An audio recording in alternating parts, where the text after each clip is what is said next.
فراہم کرنا ہوگی۔ میرے آقا کریم علیہ الصلوۃ والسلام تو کسی سے وعدہ کر لیتے ہیں کہ میں تیرے آنے تک کھڑا ہوں، اور وہ جا کے بھول جاتا ہے، اور حضور 3 دن تک کھڑے ہیں۔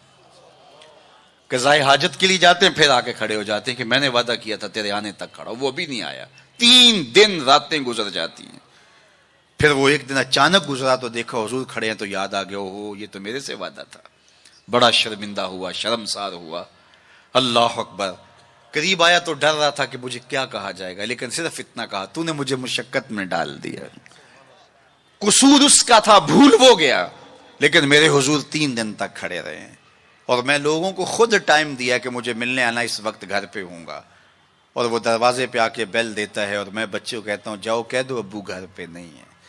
میں کیسا عاشق رسول ہوں، کیسے میں حضور کے عشق کا دعویٰ کرتا ہوں۔ اگر میرے سینے پہ حضور کے نام کا بیج لگا ہے اور میں دکان پہ بیٹھا ہوں تو گاہک کو تسلی ہونی چاہیے، اس کے سینے پہ حضور کے نام کا بیج لگا، یہ کم تول ہی نہیں سکتا۔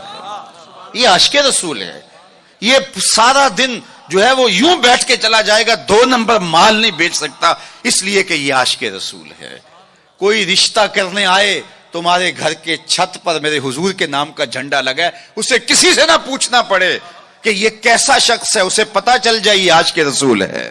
میرے استاد فرمایا کرتے تھے صاحب کسی کو پوچھنا بھی نہ پڑے، تجھے بتانا بھی نہ پڑے، تمہارا طرز زندگی ایسا ہونا چاہیے، تم دور سے آ رہے ہو لوگ پہچان کے کہو وہ دیکھو آقا کا غلام آ رہا ہے۔ ہمارا طرز زندگی اتنا خوبصورت ہو، ہمارا انداز حیات اتنا خوبصورت ہو۔ چوں بنا میں مصطفیٰ خانم درود، از خجالت آب می گردد وجود، عشق می گوید کے محکوم غیر، سینہ تو از بتا مانند دیر، تا نداری از محمد رنگ و بو، بر زبان از درود خود میالہ نام او۔ کہا کہ جب تو حضور پہ درود پڑھتا ہے تو ذرا اپنے اندر بھی اتر کے دیکھ کس کا نام لے رہا ہے اور تیرے اپنا طرز حیات کیا ہے۔ یاری لا تو پاک نبی سنگ، اے پر پوری یاری، پھر درود قبول ہے تیرا لکھ نہ لو ایک واری۔ اور آپ کو ایک اور بات بتاؤں، جتنی بھی محبتیں ہیں وہ انسانوں کو توڑتی ہیں، حضور کی محبت آپس میں جوڑتی ہے۔ یہ باہمی محبت کا سبب اور ذریعہ ہے۔ اقتدار کی ایک کرسی ہے، 2 چاہنے والے، الیکشن ہو گیا، چونکہ محبوب مطلوب ایک ہے، چاہنے والے کئی ہیں، ایک کے 2 چاہنے والے رقیب کہلاتے ہیں نا۔ یہ تو میرا محبوب تھا، تم نے کیوں دیکھا، لڑائی تک نوبت جا پہنچی، قتل و غارت تک معاملہ جا پہنچا۔ ایک کے 2 چاہنے والے رقیب کہلاتے ہیں، اور یہاں ایک کے اربوں چاہنے والے آپس میں حبیب کہلاتے ہیں۔ چوں گلے صد برگ مارا بو یکیست، اقبال بولا چوں گلے صد برگ مارا بو یکیست، او کے جانے ای نظاموں او یکیست، مستے چشمے ساکیے بتہاستیم، در جہاں مثل مو می ناستیم، ہزاروں قومیں وجود میں آئیں، دہر میں خشک و تر کے رشتے سے، ہم نے بنیاد دوستی رکھی یاد خیر البشر کے رشتے سے۔ تو اس لیے آئیے ہم حضور کے نام پہ جڑے۔ یہ امت 73-72 فرقوں میں کیوں بٹ گئی؟ یہ میرے رسول کا دیا ہوا دین تو نہیں تھا۔ ہم ایک دوسرے کے گریبان نوچنے لگے، پھر ہر فرقے کے اندر لابیاں، اور پھر ہر لابی کے اندر کئی جماعتیں اور گروہ بندیاں۔ حضور نے تو ہمیں وحدت کا درس دیا تھا، حضور نے ہمیں محبت کا سبق پڑھایا تھا۔ میں آج بھی پوری دنیا پہ یہ کہتا ہوں، آؤ محبت رسول پہ آ جاؤ۔ محبت رسول پہ آ جاؤ گے تو فرقے خود بخود دم توڑتے چلے جائیں گے۔ یہ ہماری محبت ناقص ہے کہ ہم آپس میں الجھ رہے ہیں۔ اگر محبت کامل ہو تو پھر ایک ایسی برادری بنتی ہے جس میں صہیب روم سے آتے ہیں، سلمان فارس سے آتے ہیں، بلال حبشے سے آتے ہیں، صدیق اکبر مکے سے ہیں، سعد مدینے سے ہیں، لیکن آپس میں اخوت پیدا ہوتی ہے۔ یہ بھائی چارے کی بنیاد اور ضمانت ہے۔ تو چوں گلے صد برگ مارا بو یکیست، او کے جانے ای نظاموں او یکیست۔ میرے استاد ایک شعر جھوم کے پڑھا کرتے تھے، اور آج میں وہ آپ کی نظر کر رہا ہوں، آپ کے ذوق کی تسکین کے لیے، کہ محمد کی وساطت سے محبت تیری میری ہے۔ میں آپ کے شہر میں پہلی مرتبہ آیا ہوں، دارالسلام کا نام سنا تھا، یہاں ایک سنی کانفرنس کسی زمانے میں ہوئی تھی، سروں کا ہجوم تھا، محبتوں کی کیفیات تھی، مجھے شوق تھا کہ میں بھی اس بستی کے مکینوں کو دیکھ آؤں، لیکن آپ کی آنکھوں میں چمکتا ہوا پیار، پیشانیوں پہ لکھی ہوئی محبت، میرا تو آپ کا پہلا تعارف ہے، میری آپ کی برادری الگ ہے، میرا آپ کا کوئی کاروباری سانج نہیں ہے، لیکن آپ کے دل میں میرے لیے محبت اور میرے دل میں آپ کے لیے دعائیں، یہ رشتہ قائم کیسے ہوا؟ تو میرے استاد جھوم کے پڑھا کرتے تھے، محمد کی وساطت سے محبت تیری میری ہے، محبت اصل ہے ان کی، نہ تیری ہے نہ میری۔ تو یہ وہ بنیاد ہے محبت کی۔ اور ایک بات اور کروں کہ جتنی بھی محبتیں ہیں، وہ غالب نے کہا تھا نا، عشق نے غالب نکما کر دیا، ورنہ ہم بھی آدمی تھے کام کے۔ ایک وہ عشق بھی ہے جو اچھے بھلے انسان کا بیڑا غرق کر کے رکھ دیتا ہے اور وہ منہ چھپاتا پھرتا ہے۔ وہ عشق نکما کر دیتا ہے، صلاحیتوں کو جو ہے وہ زائل کر دیتا ہے۔ ایک وہ عشق ہے، اور یہ وہ عشق ہے جو بلال کو پستیوں سے اٹھا کے کعبے کی چھت پہ کھڑا کر دیتا ہے۔ یہ بندہ نواز عشق ہے۔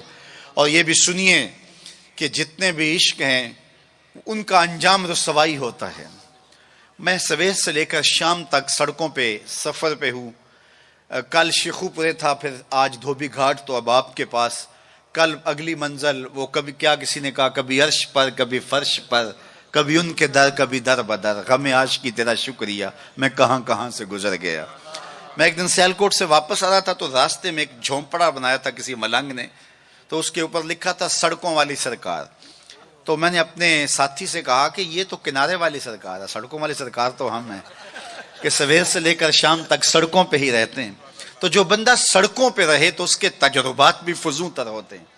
تو آپ نے گاڑیوں کے پیچھے لکھے جملے لکھے پڑھے ہوں گے، میں تو روز ان مراحل سے گزرتا ہوں۔ کبھی کسی ٹرک کے پیچھے کچھ لکھا ہے، وہ لکھنے والے کے، اس ڈرائیور کے نفسیات کا خلاصہ ہوتا ہے۔ تو کئی جملے تڑپا دیتے ہیں، کئی رلا دیتے ہیں، کوئی ایسے جملے ہوتے ہیں کہ پھر ہنسی نہیں تھمتی، اور کچھ ایسے جملے بھی ہوتے ہیں کہ جو ہے وہ لفظ سل جاتے ہیں۔ ایک جملہ آپ نے بھی پڑھا ہوگا اور بار بار پڑھا ہوگا، صنم بے وفا۔ تو میں اپنے دوستوں کو پوچھتا ہوں یہ بتاؤ کیا لکھا ہے، تو وہ کہتے ہیں جناب آپ بھی تو پڑھ رہے ہیں۔ میں نے کہا اس کا مطلب کیا؟ کہتے ہیں جناب آپ بتا دیجئے۔ میں نے کہا یہ تحریری احتجاج ہے، کسی نے کسی سے پیار کیا ہوگا اور بے وفائی کے لیے آج اپنی بھڑاس نکال رہا ہے، غصہ نکال رہا ہے۔ تو میں کہا صاحب تو نے پیار اس سے کیا جس نے بے وفائی کی، آ تجھے اس چوکھٹ پہ لے چلوں۔ جو ہاتھ پکڑتے ہیں تو حشر کے دن بھی نہیں چھوڑتے۔ تو محبت کا ربط ان سے قائم کیجئے، محبت کا رشتہ ان سے قائم کیجئے جو تمہارے لیے عزت کا باعث ہے۔ تم محبوب کا نام نہیں چھپاتے رہو گے، بلکہ تمہارے لیے قرار جاں ہے، تمہارے لیے تسکین جاں ہے ان کا نام، اور ان کا ذکر تمہارے لیے راحتوں کا سما۔ وعلیکم السلام۔ تو ان کا ذکر راحتوں کا سما اور تسکین اور قرار کا ذریعہ بن جائے گا۔ تو یہ وہ نام ہے جو عزت نواز۔ میں تو یہ کہتا ہوں کہ یہ محبت ہمارے لیے عزت کا سبب ہے۔ اعلیٰ حضرت نے کیا خوب کہا، جس کا حسن اللہ کو بھی بھا گیا، جس کا حسن اللہ کو بھی بھا گیا، ایسے پیارے سے محبت کیجئے۔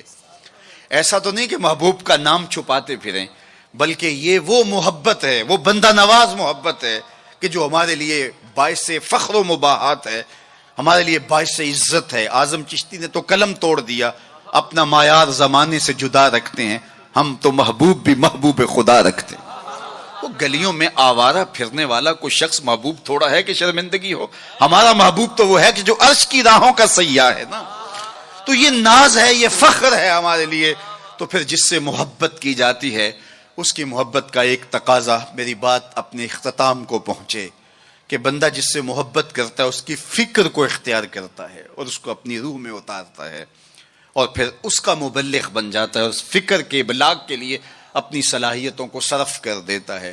تو میں اور آپ اگر آقا و مولا سے محبت کرتے ہیں، حضور سے الفت کا ربط و رشتہ رکھتے ہیں، تو ان کا لایا ہوا نظام حیات ہماری روحوں میں اترنا چاہیے، ہمارے طرز زندگی